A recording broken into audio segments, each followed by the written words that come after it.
Always think about when you market, who are my buyers? We have a social media team that reaches out. And we have a lot, for example, it's a hunting lot. And we look what our local hunting Facebook groups or whatever, where we can share that stuff. That's for free. You can do that. You just need to sit there, share that listing, get some conversations going, get some people on the phone and do that. And I would say this too, my zero budget option, which will work like in 50% of the time that you sell the property successful in the time frame you have it under contract.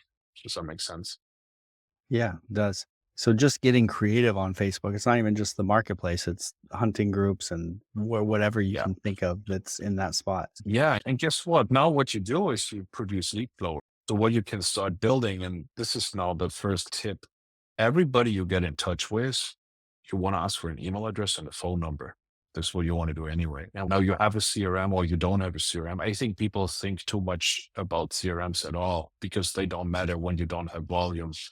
When you don't do 20 deals a year or 15 deals a year, you don't need a CRM. You can organize yourself in a spreadsheet, I think.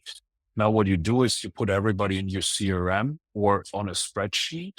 And now you start building your buyers list that are people in the area that you're working that expressed an interest in something you're selling. So that's the first thing we did. Everybody who came in touch with us until today ends up on our buyers list. So that's no legal advice if you can do that or not, but that's not double opt in. But we never got a complaint, and we have tens of thousands of people on our buyers list, right? You want to do that. And then you want to start all the time you have a new property, send it to that list you built. It's for free. You just need to copy paste and just send it to them. Spend a little of time for the copy of that right there. Nice things you can do with AI today. When I started, we wrote that email by ourselves, but meanwhile, you have AI can do that for you. You give them some parameters, they spit out something looking really nice. You start sending them out that thing. And now there comes the most important thing. When you do that, or go on Facebook Marketplace, or have an own website where people can even click through. What's really important now is that when anybody reaches out through an online source to you, need to engage them within 15 minutes. And the psychology behind that is so stupid but simple, right? Most of the people, although they come through you on Facebook or whatever, through this little thing here, it's called a phone. Do you know what you did in the past 30 minutes on your phone? Literally nothing, because we're talking here, but you forget about it. Yeah. So, and you will have a lot of window shoppers and a lot of tire kickers on these channels. They forget about you. So you need to engage them quickly. And through whatever you build, this 15 minutes is something, you know, that you have met me on a couple of events now. I preach that because you lose 85% of the people when you don't do that. So that means when you have 100 leads you generate, you lose 85 people by not doing that. And that's probably the Huh. biggest secret, which we just really like this quick engagement with somebody. Yeah, that's very clutch for sure. So what other ideas on Facebook pages might you have that are counterintuitive? The hunting groups is a good one. You got any other off the top of your head? There are groups for everything, ATVs, there's mobile home, there's investor groups and realtor groups. And there's so much like anything which could be related with that what you're doing. Like when you do dispo, a lot of people think about where can I list it? But I had this question today. We have a partner, he has a couple of subdivisions he listed with us. And we have them now for 30 days and we didn't have any sales. So I went back into that and looked at the leads and all that. And I looked at these lots and I thought, no wonder that he didn't sell these lots because who wants to buy them? They're like 0.5 acre lots, like a subdivision he planted somewhere in the middle of nowhere. Hmm. And you think, okay, somewhere in the middle of nowhere, all the comps you find are 100 acre, 50 acre, 40 acre. Maybe people are not interested. Who buys that? So when you do your marketing, always do marketing for your buyer. Do for the people who use it. When you look at your lot, your 4 acres we're talking about, 20 acres, whatever it is.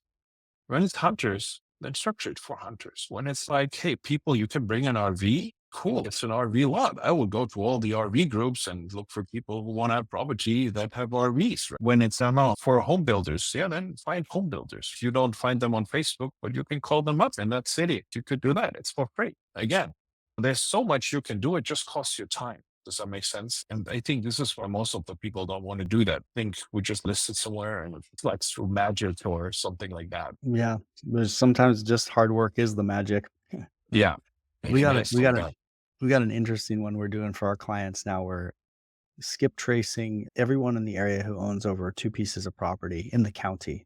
and then calling them outbound, cold calling them, just saying, "Hey, we got this piece of property for sale." Because if they own multiple pieces of property, then it's likely they might be interested in a third piece of property in the county. So I think there's a lot of extra legwork people can do that they're not Yeah.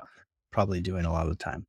Yeah. That's easy and Especially simple. when you don't have budget. When you build a Mhm. business, you need to have two resources. You have time and money.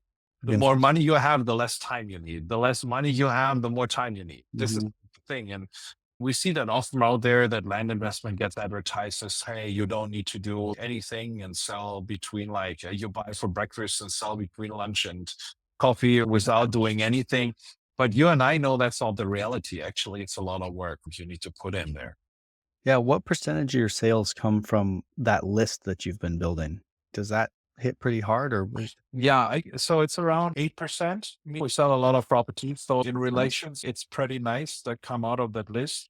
But the thing is, once you got them, you're all forever in touch with them. Like this is what you do with your sellers too. What should you identify a seller and you always stay in touch with them. So and the leads don't cost you anything. That's the tip. But we want to go a little bit ahead. When I had $2,000, what I would do a Yeah. month. Yeah. Let's do that. It sounds like a good idea. Let's go through the effectiveness of things where we see Yeah. it.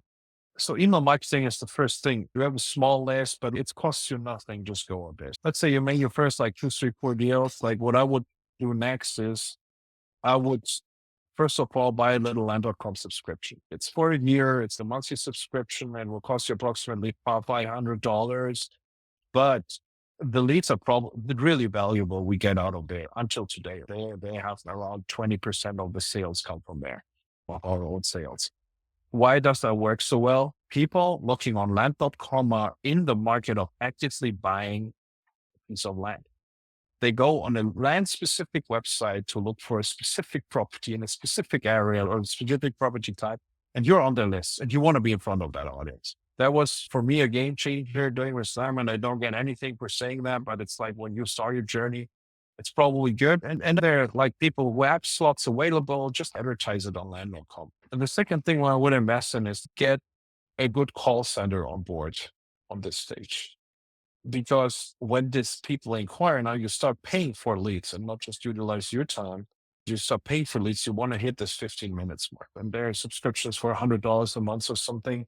But you want somebody picking up the phone 24/7 and just getting some info. And maybe you put a calendar link with yourself on there to schedule then a call with you as the property specialist or coordinator, however you call that, to get into that, but then they have a name already. Also, what I would do, land.com is $500 of calls under $300. The next step I would do is invest in an own website. I'm a huge fan of Carrot because it's easy to maintain. It's like just a homepage thing. They have all these SEO plugins because this is what you get them for free for $99 a month's website. You get a professional investor's website and they have all this SEO modules. So in the markets where you are, you will list pretty well because they have that automated in there. And again, now you start collecting leads on your website and you look really professional, like you have professional website, email list, you have land.com, you're pretty well set up. Does that make sense? Yeah, it makes perfect sense. And that's all low hanging fruit as well. Mailing list, land.com, Facebook groups, a good call center to grab those inbound leads, make sure you're capturing value. Website. Yeah. What else? This is the start, man. You will get pretty busy in that. If you are not really spread out, I see that all the time that people are doing deals. They send 500 mailers here, 1,000 mailers there, 2,000 mailers there, and they say nothing works. But really, when you find areas where you get a couple of contracts out, two, three, four contracts, do more. This is what you see too on the acquisition end. It's Yep. just we need to do more, specialize more, do more in an areas where you know that work. And then you build your own little universe because you become an authority in your market. People see you that you buy land, people see you that you sell land, then buyers become sellers and sellers become buyers. That happens all the time, right? So you have now a good realtor, Facebook Marketplace, land.com, and you have a good website. And maybe you want to have a VA assisting you too, because now you need to invest in listings too. You need to get your listings out there. We still do due diligence in-house. There are a lot of services who do that. I never found a service that did it on the quality level I wanted to have because there were a lot of mistakes in this due diligences and you want to really break it down